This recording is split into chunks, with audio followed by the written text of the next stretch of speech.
பல நன்மை செய்த இயேசுவுக்கே நன்றி நன்றி நன்றி என்று சொல்லி நான் துதிப்பேன், நாள்தோறும் போற்றுவேன். நன்றி நன்றி நன்றி என்று சொல்லி நான் துதிப்பேன், நாள்தோறும் போற்றுவேன். எத்தனையோ நன்மைகளை என் வாழ்வில் செய்தாரே,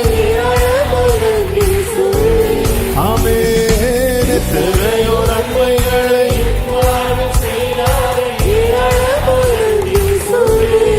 glory, அத்தனையும் நினைத்து நினைத்து துதிப்பேன், ஆண்டவரை போற்றுவேன். அத்தனையும் நினைத்து நினைத்து துதிப்பேன், ஆண்டவரை. ஹல்லேலூயா. நன்றி சொல்லாமல் இருக்கவே முடியாது, பல நன்மை செய்த இயேசுவுக்கே நன்றி சொல்லாமல் இருக்கவே